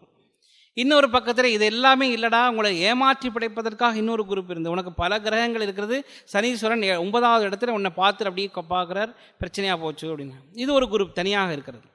இது எல்லாவற்றையுமே நமக்கு படிக்காமல் இறைவன் இருக்கிறாரா இல்லையான்னு சொல்லி அவர்களுக்கே, நம்ம இறைவன் இருக்கிறார்னு சொல்கிறத விட இறைவன் இல்லைன்னு சொல்கிறவனுக்கு புத்தி அதிகமாக வேணும். ஏன்னா இறைவன் இல்லை என்பதில் அவனுக்கு கன்விக்ஷன் ஆகணும்னா இறைவன் அப்படிங்கிற ஒரு பொருளை அவன் நம்பினதுக்கப்புறம் அவன் இல்லை அப்படின்னு சொல்லணும். இப்போ இது ஒரு குரூப் தனியாக இருக்கிறது. இப்போ இதெல்லாமே இருக்கிறது. இவர்கள் எல்லாமே மறைமுகமாகவும் நேரடியாகவும் இறைவனே நினைத்து கொண்டிருக்கிறார்கள். ஸ்ரீராமகிருஷ்ணன் என்ன சொல்லுகிறார்? இதெல்லாம் இணைப்பதன் மூலமாக, நீ ஸ்தோத்திரம் செய்வதன் மூலமாக தானாக தியானம் ஏற்படுகிறது, நீ ஜபம் செய்வதன் மூலமாக தானாக உனக்கு யோக நிலை கை கொடுக்கிறது. இதெல்லாமே தானாக ஏற்படக்கூடிய ஒன்று, இதெல்லாம் தனித்தனியாக ஒன்று கிடையாது அப்படின்னு சொல்லி அவர் எல்லாவற்றையுமே இணைத்து விடுகிறார். அதனால புகழ்வதனாலே அந்த புகழ்ச்சி உண்மையாக இருக்கிற பொழுது நமக்கு அது யோகமாக ஆகி ஞானம் சித்திக்கிறது. ஞானம் சித்திக்கிறவனுக்கு யோகம் கைகூடி இருக்கிறது. அவன் உண்மை சுரூபத்தை அடைந்தவனாக இருக்கிறான். ஆகவே உண்மை என்பது புகழ். இறைவனுடைய உண்மையான சொரூபத்தை நாம் புகழாக சொல்லுகிறோம், அவ்வளவுதான். இல்லை, நம்ம பார்த்தோம் ஸ்தோத்திரத்தினுடைய இயல்புகளை பார்த்தோம். இறைவனுடைய உண்மையான சொரூப நிலையை, சொரூப லட்சணங்களை இதெல்லாம் சொல்லுவதற்கு பேர் ஸ்தோத்திரம். அது நம்மை ஞானத்தினிடத்திலே நம்மை அழைத்து செல்லுகிறது. இந்த உலகியலிலே, இந்த கட்டுகளிலே இருந்து நம்மை விடுவிக்கிறது அப்படின்னு சொன்னார். இப்போ இந்த சிறியன் அப்படின்னு திரும்பவும் சொன்னார். சிறியன் சொன்னப்போ நம்ம இன்னொரு விஷயத்தில் பார்க்கலாம். ஏன் சிறியன் அப்படின்னா, இதுக்கு பேர் அவை அடக்கம் அப்படின்னு பேர். இந்த பெரியவர்கள் எல்லாம் ஒரு சாஸ்திரத்தையோ இல்லாட்டி தன்னுடைய இலக்கியத்தையோ இலக்கணத்தையோ தாங்கள் அரங்கேற்றுகிற பொழுது இந்த சபைக்கு அடங்கினவர்களாக தன்னை காட்டிக்கொள்ள வேண்டும். சபையோர்களை பெரிதுபடுத்த வேண்டும். யார் கேட்கிறார்களோ அவர்களெல்லாம் பெரியவர்களாக சொல்லி, கம்பராமாயணத்தில் பார்க்கிறோம். அழகான ஒரு சொல்லு, அது ஒரு பூனைக்குட்டி இந்த பால் கடலை முழுவதுமே நான் குடித்து விடுவேன் அப்படின்னு சொன்னால் எப்படி ஒரு கேவலமாக சிறுமைத்தனமாக இருக்குமோ, அது மாதிரி நானும், கம்பர் சொல்லுகிறேன், நான் சொல்லலை, நானும் ஒரு பூனைக்குட்டி மாதிரி இந்த கம்பராமாயண கடலையே நான் ராமனுடைய கடலையே நான் குடிச்சிருவேன்னு சொல்லுகிறது எவ்வளோ ஒரு சின்ன பிள்ளைத்தனமாக இருக்கிறது. வான்மீகியினாலே சொல்ல முடியாத ஒரு விஷயத்தை நான் சொல்லிடுவேன்னு சொல்றது எவ்வளோ பெரிய விஷயம், எவ்வளோ ஒரு சிறுமைக்கு இடம். இது அவைக்கு தன்னைத்தானே அடங்கி கொள்ளுவது. ஆனால் திரும்ப என்ன சொல்லுவார்? அவையை அடக்குதல் அப்படின்னு ஒன்று இருக்குது. என்னன்னா, அவர்கள் ராமாயணத்திலே வால்மீகி என்ன சொன்னாரோ அதையே நான் எடுத்து சொல்லுகிறேன், அதனால் அதை விட வேற ஒன்றும் சொல்லுவதற்கு இல்லை அப்படின்னா அவையோர்கள் கேட்க முடியும். எப்படி புதுசாக கொண்டு வந்து இவர் சொல்லி முடிச்சிட்டார், அவர் சொன்னதை நான் அப்படியே சொல்லியிருக்கேன் அப்படின்னு சொல்லி முடிச்சு விடுறது. இதே அவையை அடக்குதல் அப்படின்னு 2 பாங்கு இருக்குது. ஒன்று அவைக்கு அடங்கி செல்லுவது, இன்னொன்று அவையை அடக்குவது. ரெண்டையுமே சொல்லி அவர்கள் தன்னை அவையினிடத்திலே, அவையினா அந்த சபையினிடத்திலே தன்னை ஸ்தாபனம் செய்து கொள்வது. அந்த இலக்கியத்தையோ சொல்லுவதற்கு முன்னாலே அந்த இலக்கிய கர்த்தர்கள் இப்படி சொல்லுவார்கள். அந்த மாதிரி அம்பிகையினுடைய பெருமைகளெல்லாம் இவ்வளவு சொன்னதுக்கு அப்புறமா வல்லபம் ஒன்று அறியேன், இதெல்லாம் தெரியாமல் நீ எப்படி சொல்ல முடியும் அப்படின்னு கேட்கலாமா இல்லையா? வல்லபம் ஒன்றும் அறியேன், நான் சிறியேன் அப்படின்னு சொன்னார். சொல்லி முடிச்சுட்டு அடுத்த கணத்திலே இது அவைக்கு தன்னைத்தானே அடங்கி கொள்ளுகிறார். ஏன்னா இதெல்லாம் ஸ்தோத்திரமே அப்படின்னு சொல்லி முடிச்சுட்டார். ஏற்கனவே இது யார் சொன்னாலும் அது ஸ்தோத்திரம்தான், ஏன்னா உன்னுடைய பெருமைகளை சொல்லுவதனாலே அது ஸ்தோத்திரம் சொல்லி ஏற்கனவே சொல்லிட்டார். நம்மளால் அதுக்கு மேலே கேட்க முடியாது, நீ சொன்னது ஸ்தோத்திரம் தானா அப்படின்னு கேட்க முடியாது. ஏனென்றால் இது அம்பிகையினுடைய பெருமைகளை சொல்லுவதனாலே அது ஸ்தோத்திரம் தான் அப்படின்னு சொன்னார். ஆனால் எனக்கு வல்லபம் ஒன்றும் தெரிய நெகையின் அடங்கி கொள்ளுகிறார், அவைக்கு அடங்கி கொள்ளுகிறார். யாராவது கேள்வி கேட்டிருந்தா, சிறியேன் நின் மலரடி செய் பல்லவம் அல்லது பற்று ஒன்று இல்லேன் அப்படின்னு சொன்னார். உன்னுடைய மலரடி, அதை தவிர எனக்கு வேற ஒரு பற்று கிடையாது, அதனால நான் வேற எதையாவது போழ்ந்து சொல்லுவேனா பார்க்கலாம். இப்போ நம்ம சொற்பொழிவுக்கு போகிறோம் எல்லா இடத்துலையும். இன்றைக்கு மகான் அரவிந்தரை பற்றி பேசுகிறோன்னா அதை பற்றி பேசுகிறார் சொற்பொழிவாளர். நாளைக்கு ரமண மகரிஷி பற்றி பேசினா அதை பற்றி பேசுவார். அடுத்த நாள் யாராவது ஒரு அரசியல்வாதியை பற்றி பேசினா அதை பற்றியும் பேசுவார். ஏன்னா அவர் பேச்சாளர். அவர் யாரை பற்றி வேண்டுமானு கேட்கிறார்களோ அவங்களுக்கு ஒரு 10,000 ரூபாய் சம்பளம் கொடுத்து அவர்களை பற்றி 2 புத்தகத்தை படித்து அது எல்லாவற்றையும் ஜோடனையோடு நகைச்சுவையோடு சேர்த்து சொன்னார். அதுக்கு பேச்சாளர் அப்படின்னு பேர். இங்கே என்ன, மற்று பற்று எனக்கின்றி, பெரியவர்கள் பாருங்க, மற்ற பற்று எனக்கின்றி நின் மனம் பாவித்து நின் பதமே மனம் பாவித்தேன்னு சொல்லி பாடுகிறார். மற்று பற்று எனக்கு இன்றி உனது திருப்பதைத்தையே என்னுடைய மனம் பாவித்து வைத்திருக்கிறேன், வேற எதையுமே நினைக்கவில்லை. பெரியவர்கள்லாம் அதனால தான் சொன்னார்கள். எப்போ ஏன் மற்ற பற்று வேண்டான்னா, அற்றது பற்றனில் உற்றது வீடுன்னு சொன்னார்கள்.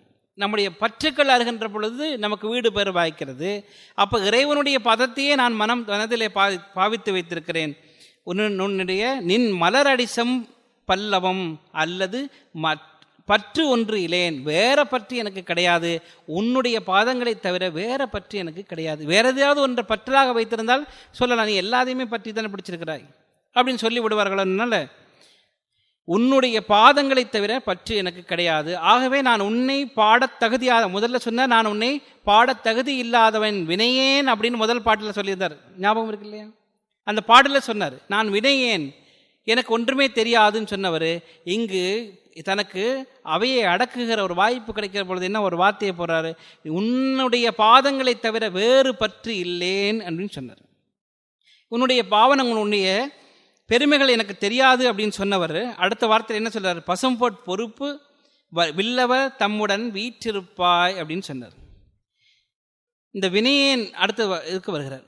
இறைவனோடு வில்லவர் தன்னோடு, இறைவனோடு அவர் யாரு, பசும்பொற் பொறுப்பு, மேருமலை பசும்பொன் போன்ற அந்த மேருமலையை வில்லாக வளைத்தவருடைய இடப்பாகத்திலே நீ உட்கார்ந்திருக்கிறாய், அதனால உனக்கு வல்லபம். இது நான் எனக்கு இந்த வல்லபத்தை என்னால் சொல்ல முடியவில்லை. இது இன்னும் ஒரு கருத்தை நாம் உள்ள எடுத்து பார்க்கணும்னா, நீ இறைவனுடைய இடப்பாகத்தில் இருக்கிறாய், நீ இறைவனை இயக்குகின்ற சக்தியாக இருக்கின்ற அந்த வல்லபத்தை நான் சொல்ல முடியாத ஒரு சிறியவனாக நான் இருக்கிறேன். உன்னுடைய பாதங்களை தவிர எனக்கு வேற ஒரு பற்றும் கிடையாது. இப்போ இந்த வல்லபம் தெரியாதவர் இறைவனிடத்தில் இடப்பாகத்தில் இருக்கிறத பற்றி எப்படி சொன்னார் அப்படின்னு ஒரு கேள்வி கேட்கலாம். இதுவும் தான் அவைக்கு அடங்கியவனாக இருந்து கொண்டு அவையை அடக்குகிற ஒரு பாங்கினை நம்ம பார்க்கிறோம். வில்லவர் தம்முடன் வீற்றிருப்பாய் அப்படின்னு சொன்னார். இறைவன் தான் வெற்றி அடைகிறான் அப்படின்னா இறைவனுடைய வெற்றிக்கு காரணமாக கர்த்தாவாக அம்பிகை இருக்கிறாளாம். ஸ்ரீராமகிருஷ்ணனுடைய வாழ்க்கையில் பார்க்கிறோம். ஏதாவது வேணும்னா அவள்கிட்ட சாரதாட்ட கேட்டுக்கோ, அவள் வேண்டாம்னு சொன்னால் அவன் பண்ணாத. இது அவன் ஹிருதயத்தை சொல்லுவார், ரிது இங்கே நீ ஏதாவது தப்பு பண்ணால் தன்னை காட்டி சொல்லுகிறார், இங்கே ஏதாவது பண்ணனா ஒன்றும் பிரச்சனை கிடையாது, ஆனால் அங்கே ஏதாவது பண்ணி விடாதே, அம்பிகையின் இடத்துல சாரதியின் இடத்துல பண்ணி ஏதாவது பண்ணேன்னா உனக்கு 7 ஜென்மத்திலையும் கிடைக்காது, 7 உலகத்துக்கு போனாலும் உனக்கு மோட்சம் கதி கிடைக்காதுங்கிறார். இங்கே எல்லாமே தான் மன்னித்தால மன்னிப்பார். அம்பிகை கோபப்பட்டால்னா என்ன, யார் மன்னிக்கணுமோ அவளே கோபப்பட்டா என்ன ஆகும்? அவளுக்கு கோபம் வராதுன்னு நம்ம நினச்சிருக்கிறோம் இல்லையா? அவளுக்கு கோபம் வராதுங்கிற வருகிற பொழுது வந்தாலும் நல்லதான், இந்த பிறவியாவது அழியும். அம்பிகையினுடைய கோபத்துக்கு ஆளாகி விடாதேன்னு சொல்லுகிறார். அம்பிகைக்கு எங்கே கோபம் வரும்னு அப்புறம் சொல்ல போகிறார். அதையும் நீ வில்லவர் தம்முடன் வீற்றிருப்பாய், அதன் மூலமாக இறைவனுடைய பெருமைக்கு காரணமாகவே நீ இருக்கிறாய். வினையேன் தொடுத்த சொல் அவமாயினும் நின் திருநாமங்கள் தோத்திரமே அப்படின்னு சொல்லி முடிக்கிறது. வினையேன் சொல்லுகின்ற தொடுத்த இந்த வார்த்தைகள் எல்லாமே அவமானமான ஒரு சிறிய பொருளாக இருந்தாலும் கூட இவை உன்னுடைய பெயர்களை, என்னுடைய பெயரை சொல்லுவதனாலே இது ஸ்தோத்திரம்தான் அப்படின்னு சொல்லி இதை முடிக்கிறார், இந்த பாடலை முடிக்கிறார். தோத்திரம் செய்து தொழுது மின் போலும் நின் தோற்றம் ஒரு மாத்திரை போதும் மனதில் வையாதவர் வன்மை குலம் கோத்திரம் கல்வி குணம் குன்றினாலும் கொடிகள் தோறும் பாத்திரம் கொண்டு பலிக்குழலா நிற்பர் பாருங்குமே. இப்போ ஸ்தோத்திரம் தான் ஸ்தோத்திரம் செய்ததை பற்றி சொல்லுகிறார். அடுத்ததாக என்ன சொல்ற, இந்த ஸ்தோத்திரமெல்லாம் பண்ணி இதெல்லாம் பண்ணினா நீ பிச்சை எடுப்பேன்னு சொல்லுகிற. அம்பிகையினுடைய பாதங்களை பணியாதவர்களுக்கு என்ன ஆகும் அப்படிங்கிறதையும் சொல்லி வைக்கிறார். இதெல்லாம் ஒரு பயமுறுத்தி வைத்து விடுகிறார். மனம் நிலைத்த ஒரு நிலை அப்படிங்கிற ஒரு நிலை ஒன்று வருகிறது. அதாவது பகவத்கீதையில் நம்ம ஸ்தித பிரஜ லட்சணம் அப்படிங்கிற ஒரு லட்சண பகுதியை பார்க்கிறோம். 2வது அத்தியாயத்திலே கடைசி பகுதி ஒரு 20-25 ஸ்லோகத்தில் பகவான் சொல்லுகிறார், ஒருவன் ஆத்மாவிலே நிலைத்தவனுக்கு என்ன ஆகும் சொல்லுகிறார். இப்போ நம்ம பார்க்குறோம் இங்கே அந்த லட்சணங்களெல்லாம் இந்த பாடலில் நமக்கு கொஞ்சம் பொருத்தி பார்க்கலாம். முதலாவது சொன்னால் ஸ்தோத்திரம் செய்து தொழுது நின் தோற்றம், இந்த 3 விஷயத்தை சொன்னார். உங்களுக்கு எல்லாம் தெரியும், மனம் வாக்கு காயத்தினால் இறைவனை வழிபட வேண்டும். எப்படி இறைவனை வழிபடணும்னா மனதினாலே வழிபட வேண்டும், சொல்லாலே வழிபட வேண்டும், நம்முடைய உடலினாலே வழிபட வேண்டும். இந்த 3 வழிபாட்டையும் பெரியவர்கள் எல்லாமே சொல்லி வைத்தார்கள். அதனால் ஸ்தோத்திரம் செய்து, வாக்கினாலே இந்த ஸ்தோத்திரம் செய்து, மனதினாலே உன்னை நினைத்து, இந்த உடலினாலே அதற்குரிய காரியங்களை செய்து, அதுக்கு தான் ஸ்தோத்திரம். தண்டனிடுதல், கோயிலை சுற்றி வர்றது, மாலை கட்டுறது, இந்த மாதிரியான கிரியைகளை உடல் செய்யக்கூடியது எல்லாமே சொன்னார்கள். மனம் செய்யக்கூடிய சொல்லி சொன்னார்கள். தோற்றம் அதனால் மனதை சார்ந்தது. தொழுது என்பது காயத்தோடு உடலோடு சேர்ந்தது. தோத்திரம் என்பது வாக்கோடு சேர்ந்தது. இப்போ இதெல்லாமே செய்து உன்னை மனதில் வையாதவர்கள் ஒரு மாத்திரை ஒரு க்ஷணமாவது, ஒரு மாத்திரை என்பது ஒரு சொடக்கு போகிற நேரத்தை ஒரு மாத்திரை என்று சொல்லுவார்கள். மாத்திரை போதும் மனதில் வையாதவர், உன்னை மனதிலே ஒரு கணமாவது உன்னை மனதிலே இந்த 3ம் சேர்ந்து வைக்கணும்னு சொன்னார். ஸ்தோத்திரம் செய்யறதுனா உங்களுக்கு எல்லாம் தெரியும், நிறைய ஸ்தோத்திரங்கள்லாம் செய்கிறோம். ஒரு நகைச்சுவான ஒரு கதை உங்களுக்கெல்லாம் தெரிஞ்சிருக்கும். சுவாமி பூத்திசானந்தி மகாராஜ் அந்த ஜப்பானுக்கு போயிருக்கிற பொழுது ஒரு தீட்சையெல்லாம் லெக்சர் கொடுத்துட்டு இருப்பார். அந்த ஒரு அம்மா கேட்பாங்க, சுவாமிஜி நீங்கள் எனக்கு தீட்சை கொடுத்தீர்கள். ஆமாம். இந்த மந்திரத்தை எப்போதுமா சொல்லணும்னு சொல்லியிருக்கீங்களே, எப்படி பண்ணுறது? அந்த வேலைக்கு போகிறேனே அப்படின்னு. ஆமாம், நீ வேலைக்கு போனாலும் எல்லாம் சொல்லத்தாமா வேணும் அப்படின்னு சொல்கிறார். இருந்தாலும் அந்த அம்மாவுக்கு ஒரு சந்தேகம், இல்லை சுவாமிஜி எங்கள் புதுசாக ஒரு டெக்னாலஜி வந்திருக்கு, நான் அந்த கேசட்டில் பாடி நான் காலையிலேயும் ரூமில் போட்டு விட்டு போயிடுறேன், வேலைக்கு பிடிச்சிட்டு வந்தோன்னா அது 1000-2000 முறை தானாகவே அந்த கேசட் பாடி இருக்கும், அப்போ முக்தி கிடைக்கும் தானேன்னு கிடைக்கணும். சுவாமிஜி சொன்னார், கட்டாயம் சத்தியமாக முக்தி கிடைக்கும், உனக்கு இல்லை அந்த கேசட்டுக்கு. அந்த கேசட்டுக்கு கட்டாயமாக முக்தி யார் சொல்லுகிறாரோ அங்கே தானே. அந்த கேசட் சொல்லிச்சுன்னா அது கிடைக்கும், அந்த ரேடியோ சொல்லிச்சுன்னா அது கிடைக்கும். இப்போ இது 3ம் சேர்ந்திருக்க வேண்டும். மனமும் சேர்ந்திருக்க வேண்டும், வாக்கும் சேர்ந்திருக்க வேண்டும், உடலும் சேர்ந்திருக்க வேண்டும். இந்த 3ம் சேர்ந்து செய்கிறதுக்கு பேர் தான் ஸ்தோத்திரம் அப்படின்னு. ஸ்தோத்திரத்தை சொல்லுகிற பொழுது இறைவனுடைய பெருமைகளை எல்லாம் பாடிட்டு, அந்த பார்த்துருப்போம் இல்லையா, சங்கீத கச்சேரியெல்லாம் நடக்கிற பொழுது பக்கத்துல இருந்து அந்த டப்பா எடுத்து போய் இந்த பக்கம் பூஜையெல்லாம் செய்கிற பொழுது நீங்கள் பார்த்துருப்பீங்க, அந்த அக்ஷதை இங்கே போடுங்க இதெல்லாம் பக்கத்து மந்திரத்திலேயே அதுவும் வரும். பக்கத்துலேயே நீ இந்த ஏன் வைக்காமல் இருக்கிற இந்த ரேடியோ கொஞ்சம் ஆஃப் பண்ணி வை, அந்த ஜன்னலை திறந்து விடு, அதையும் இந்த மந்திரத்தோடு சேர்த்து சொல்லுவார். நான் முதல்ல நினச்சிருக்கேன் அதில் ஜன்னலை திறந்து வை அப்படிங்கிறது மந்திரம் போல இருக்குது அப்படின்னு சொல்லும்போது. சின்ன வயதில் இதெல்லாம் பார்க்குறோம் இல்லையா, இதெல்லாம் இந்த கூத்துக்கடையெல்லாம் பார்த்து மனம் லைக்காத ஒரு பூஜை, மனமே இல்லாத ஒரு பூஜை. மனசு இருந்தால் தானே பூஜை நல்லா இருக்கும். மனசே அங்கே இல்லையே, மனம் வேற எங்கேயே இருக்கிறது, அடுத்த வீட்டில் இருக்கிறது. அங்கே இன்னும் கணபதி ஹோமத்துக்கு போகிறது பூஜை. இவர்களுக்கும் எப்படியாவது சீக்கிரமாக முடிக்கணுமேனு ஏதாவது 2 மந்திரத்தை விட்டு போச்சேன்னு ஐயா அப்படின்னு சொன்னால் அவரை இன்னொரு 500 ரூபா போடலாம் பரவாயில்லைன்னா, ஐயோ 2 மந்திரத்தை குறைச்சிக்கோங்க. இதெல்லாம் நம்முடைய மனதில் இருக்கின்ற நிஷ்டை இல்லாத பூஜை, இஷ்டம் இல்லாத பூஜை, மனதை வைக்காத பூஜை, பொறுப்பற்ற பூஜை. இதனால் ஒரு பிரயோஜனமும் இல்லை.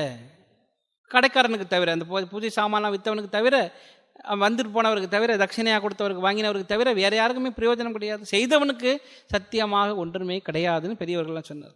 மனம் வைத்து பூசலார் நாயனார் என்ன கோயிலை கட்டினார் உங்களுக்கு எல்லாம் தெரியும். மனதிலே கோயில் கட்டினார். கைலாசநாதர் கோயில் காஞ்சிபுரத்திலே பார்க்குறோம். கைலாசநாதர் கோயில் எவ்வளோ பெருசாக கட்டினாங்க. இன்றைக்கு வரைக்குமே அதுக்கு சிறப்பம்சம் கிடையாது. இன்றைக்குமே இங்கே சிறப்பம்சம் கிடையாது. ஏன்னா கும்பாபிஷேகம் பண்ணுறதுக்காக இறைவன்கிட்ட டேட் கேட்குறாரு. கைலாசநாதர் கோயிலில் கட்டின பல்லவன் அங்கே போய் கேட்குறாங்க, இறைவா என்னுடைய கோயிலுக்கு நீங்கள் வரணும், எழுந்தரில் வேண்டும், கும்பாபிஷேகத்துக்கு டேட் குறிச்சிருக்கேன். ஐயோ நீ டேட் இன்னைக்கு என்கிட்ட கேட்காம ஏண்டா பண்ண அப்படின்னு கேட்குறாரு. என்ன கடவுளே ஏன் இப்படி சொல்லிட்டீங்க? இல்லை, அங்கே பூசலார் ஒரு கோயிலை கட்டி வச்சுருக்கான், பெரிய கோயில், அவனும் கோயிலுக்கு கும்பாபிஷேகத்துக்கு நாளைக்கு தான் டேட் குறித்து வச்சுருக்கான், நீ அந்த நாளே வேணாம் டேட்டு தள்ளி வச்சுக்கோ அப்படிங்கிறார். இல்லை நாங்கள் எல்லாம் ஏற்பாடு பண்ணுறோம், நீங்கள் கட்டாயம் வந்து தான் ஆகணும். சிவபெருமானிடத்திலே இவன் முறையிடுகிறான். இல்லை எனக்கு முடியாது, நான் அந்த கோயிலுக்கு போகிறேன்னு அன்னைக்கு போனவர் தான். அதுக்கப்புறம் கைலாசநாதர் கோயிலுக்குள்ள அவர் வரவே இல்லை. அவர் எங்கே போனார்னு அப்போ இறைவனை தேடி இவன் போகிறான், மன்னன் போகிறான். என்னடா என்னை விட ஒரு பெரிய கோயில் யார் கட்டி வச்சிருக்காரு? கைலாசநாதர் கோயில் நீங்கள்லாம் பார்த்துருப்பீங்க. என்ன ஒரு புடை சிற்பங்கள், என்ன காலத்தினாலே அழியாத சிற்பங்கள், அவ்வளவு வண்ணங்களை தீட்டி அந்த கோயிலில் சமைச்சிருக்கிறார்கள். அந்த மாதிரி ஒரு கோயில் அந்த இந்த அறநிலையத்துறையில இருந்து எடுத்து அவங்க இந்த ஆய்வு பணிக்கெல்லாம் வச்சுருக்காங்க. இவ்வளவு ஆச்சரியமான ஒரு கோயிலை கட்டியிருக்கிறான் அந்த மன்னன். அங்கே இறைவன் வேணான்ட்டு வேறவனோடத்தினை பார்க்க போகிறார். அங்கே போய் பார்த்தா அவர் யாரோ உட்காந்து தலையில் பூவை போட்டு தண்ணியை ஊற்றிட்டு இருக்கார். யாரா இது அப்படின்னா, இறைவன் அங்கே அவனுடைய மனதிலே கோயில் கட்டி வச்சிருக்கிறாராம். அத்தனை யாக குண்டங்கள்லாம் நடந்திருக்கு உள்ள, யாருக்குமே தெரியாது. அந்த கோயிலில் இறைவன் போய் ஆனந்தமாக குடியிருக்கிறான். இவனுடைய கோயிலுக்கு வர இதெல்லாம் கல்லாலே செய்யப்பட்ட கோயில், அது உணர்வுகளாலே செய்யப்பட்ட கோயில், எண்ணங்களினாலே செய்யப்பட்ட கோயில், மனம் மடிந்து விட்ட ஒரு கோயில். அங்கே மனமே இல்லை, இறைவன் பூரா ஆக்கிரமிச்சிருக்கான். அந்த மாதிரியான ஒரு கோயிலில் இறைவன் வந்திருக்கிறான். அதான் தோத்திரம் செய்து தொழுது என்னுடைய தோற்றத்தையும் வைக்க வேண்டும். நம்ம தோற்றத்தை எல்லாம் வைக்க மாட்டோம், தொழுவோம். போயிட்டு இறைவா எதையாவது கொடு, கண்ணீர் பெருக நான் கும்பிடுகிறேன், இறைவா எனக்கு லாட்ரி சீட்டில் விழக்கூடாதா அப்படி. எல்லாமே நல்லா இருக்கும், கடைசி வார்த்தை தான் நல்லா இருக்காது. இதெல்லாவற்றையுமே சொல்லுகிறோம். கண்ணீர் வருகிறதா? கண்ணீர் வருகிறது. உடம்பு ஆடுகிறதா? உடம்பு ஆடுகிறது. நிறைய பிரார்த்தனை செய்கிறேன். என்ன பிரார்த்தனை செய்கிறேன்? எனக்கு வண்டி வேணும்னு பிரார்த்தனை பண்ணு. அது வரைக்கும் நல்லா தான் வந்தது, கடைசி வார்த்தை தான் பிரச்சனையாக போச்சு. எல்லாவற்றையும் இறைவன் என்ன கேட்குறான்? என்ன கேளியா, நான் வர்றதுக்கு ரெடியாக இருக்கிறேன், நீ ஏன் ஒரு மோட்டார் பைக்கு கேட்குறேன்? அந்த காலத்தில் எருமைகளை கேட்டார்கள், மாட்டை கேட்டாங்க. எனக்கு 2 எருமை மாடு கிடைச்சா நல்லா இருக்குமே அப்படின்னு. நீ எருமைக்கு அதை தானே கேட்பேன்னு. இறைவனிடத்திலே சென்று கத்தரிக்காய், அதான் ஸ்ரீராம சொல்லுகிறார், மன்னனிடத்தில் போய் எவனாவது கத்தரிக்காய் வெண்டைக்காயும் கேட்பானா? ஒரு கிராமத்திலே கேட்கணும், இல்லாட்டி பாதி ராஜ்யத்தை கேட்கிறவன் தானே உண்மையானவன் அப்படின்னு சொல்லி, மாத்திரை போதும் மனதில் வையாதவர் வன்மை, குலம், கோத்திரம், கல்வி, குணம் எல்லாவற்றையுமே இழந்து விடுகிறார்களாம். இந்த 5ஐயும் சொல்லுகிறார். வன்மை, குலம், கோத்திரம், கல்வி, குணம், இந்த 5ஐயும் இழக்கிறார். அந்த 3 இல்லைன்னா இந்த 5 போயிடுவோம் அப்படின்னார். நம்முடைய கொடைத்தன்மை போய்விடுகிறது, நம்முடைய சிறப்பம்சங்கள் எல்லாமே அழிந்து விடுகிறது, வன்மை போய்விடுகிறது, குலம் போய்விடுகிறது, குலத்தினுடைய பெருமை, வழிவழியாக வந்த மூதாதையருடைய பெருமை போய்விடுகிறது, உன்னுடைய கோத்திரத்தினாலே வந்த சிறப்பு, உன்னுடைய பெரியவர்கள் ஆக்கி வைத்திருக்கின்ற அத்தனை சிறப்பும் போய்விடுகிறது, உன்னுடைய கல்வியினாலே வருகின்ற சிறப்புகள் போய்விடுகிறது, உன்னுடைய குணத்தினால் இவ்வளோ நாள் நீ குணத்தினால் வந்த சிறப்புகள் எல்லாமே போய்விடும். எல்லாமே இருக்கலாம். இப்போ நம்ம என்ன பார்ப்போம், சில பேர் சொல்லுவார்கள், என்ன இருக்குது, நல்ல மனசு இருந்தால் போதும், நல்ல குணம் இருந்தால் போதும், நல்ல படிப்பு இருந்தால் போதும், என்னத்துக்கு இதெல்லாம், மற்றவர்கள் உதவி செய்தால் போதும், எதுக்கு இறைவனை தொழ வேண்டும் சொல்வார்கள். இது மாற்று கருத்து இங்கே வைக்கிறார் அவர்கள். நம்ம எல்லாம் சொல்லுவேன் இல்லையா, என்ன இறைவன், இந்த உயிர்குலத்தில் தான் இறைவன் இருக்கிறான், அவனுக்கு சேவை செய்தால் போதாதோ அப்படின்னு கேட்கலாம். அதான் சுவாமி விவேகானந்தன் சொன்னார். ஆனால் யார் சொல்லணும்னா, யார் இறைவனுடைய மனதிலே இறைவனை வைத்தவன் யாரோ அவன் சொல்லணும். இறைவனை மனதிலே வைத்து தானும் இறைமயமாக ஆனவன் தான் அங்கே சேவை செய்ய முடியுமே தவிர வேறு யாரும் அதை செய்து விட முடியாது. அவ்வளோ சாதாரணம் அல்ல. கர்மயோகம் என்பது சாதாரணம் அல்ல. நீங்கள் ரிலீஃப் இருக்கு போனீங்கன்னா தெரியும். வேணும்னு இந்த சாமியார் அந்த ஊருக்கே கொடுக்குறாரு, அங்கே திட்டுவாங்க நமக்கு முன்னாலேயே. பெண்களை பார்த்து அந்த வாலண்டியர்ஸ் எல்லாம் அவங்கள பார்த்து, நீங்கள் என்ன இப்போ லேடிஸை பார்த்தானே கொடுக்குறீங்க அப்படின்னு அவங்க திட்டுறார்கள். நாங்கள்லாம் பார்த்தோம், இந்த மாணவர்கள்லாம் அதிர்ச்சியில் உறைந்து போய்விட்டார்கள். சாப்பாட்டுக்கு இல்லாமல் நாங்கள்லாம் தேடி 10 கிலோமீட்டர் ஏற்கனவே அந்த வண்டியை தள்ளி சாமான்லாம் கொண்டு போய் இறக்கி கொடுக்குற பொழுது ஒரு அசிங்கமாக அவங்கள பார்த்து சொன்னோடனே இவர்கள்லாம் அப்படியே, பசங்களாம் எங்களுடைய வாலண்டியர்ஸ் எல்லாம் அப்படியே வயங்கி போயிட்டா. என்ன மகாராஜ் இப்படி சொல்கிறாங்களே. அவர்களுக்கு பார்த்தீர்கள், யார் கொடுக்கிறார்கள் என்பதை பற்றி பிரச்சனை கிடையாது. ஆனால் வார்த்தைகளினாலே அவர்களை புண்படுத்துவதற்கு குணம் அல்ல. அவர்களுடைய குலப்பெருமை குணப்பெருமையெல்லாம் பார்த்தோமா, ஆனால் இந்த பசங்களுக்கு போகும்போதே சொன்னேன், ஸ்ரீராமகிருஷ்ணர் அவருடைய உருவத்திலே வந்து சாப்பிட போகிறாரு, அன்னையார் அவருடைய உருவத்திலே வந்து சாப்பிட போகிறார்கள், அதனால் கோபத்திலே இருக்கிற வார்த்தை நீ எடுத்துக்கொள்ளாதே, அவர்களுக்குள்ள இருக்கிற தெய்வத்தை பார். ஸ்ரீராமகிருஷ்ணர் அவருடைய உருவிலே இருந்து வாங்கி கொள்ளுகிறார்கள், நீ ஸ்ரீராமகிருஷ்ணனுடைய குழந்தையாக இருந்து அவர்களுக்கு இந்த சேவையை செய்ய வேண்டும். இறைவன் நம்மிடத்திலிருந்து வாங்கி கொள்ள அந்த பணியை செய்கின்ற பாக்கியம் நமக்கு கிடைத்தது அப்படிங்கிறது வரணும். அப்போ இந்த ரெண்டுமே சேராமல் செய்கின்ற நல்ல காரியங்கள் செய்யலாம் தான். ஆனால் நாம் இறைவனை உள்ளே வைத்தவர்களாக சேவை செய்கிற போது அது கர்மம் யோகமாக மாறுகிறது. இறைவன் இல்லாத வேலை கர்மமாக இருக்குது. ஆக இறைவனை நாம் உள்ளே வைத்தவர்களாக மனம் வாக்கு காயத்தினாலே இறைவனை நம்முடைய மனதிலே வைத்தவர்கள், இறைவனை வைத்து கொண்டு அதே இறைவனை, இந்த மனதில் எந்த இறைவன் இருக்கிறானோ அதே இறைவன் அங்கே இருப்பதாக பார்க்கிறவர்களுக்கு தான் சேவை செய்ய முடியும். இல்லைன்னா அந்த குணம் இல்லாமல் நாளும் எல்லாமே குன்றி குடில்கள் தோறும் பாத்திரம் கொண்டு பலிக்கு உழலா நிற்பர், மற்ற இடத்துல கையேந்துகிற நிலைக்கு வந்து விடுவார்கள் என்று சொன்னார். இந்த மனம் நிலைத்த, அதை தான் சொன்னார்கள், அஞ்ஞானத்திலே இருந்து விடுபட்டு இந்திரியங்களை அடக்கி விழிப்போடு இருப்பவர்கள் அப்படின்னு பேர். இது யார் இந்த மூன்று யாருக்கு சேரும்? இந்த ஐந்தும் வராமல் இருக்கிறோம், அந்த பலி பாவங்கள் எல்லாம் வராமல் இருக்க வேண்டும் என்றால் மனம் வாக்கு காயம் ஒன்றாக இருப்பவர்கள். அவர்களுக்கு பேர் என்னன்னா, இந்த அவர்கள் தான் அஞ்ஞானத்திலே இருந்து விடுபட்டு இந்திரியங்களை அடக்கி விழிப்போடு இருப்பவர்கள். யஸ்யாம் ஜாகிரதி சம்யமின்னு சொன்னார்.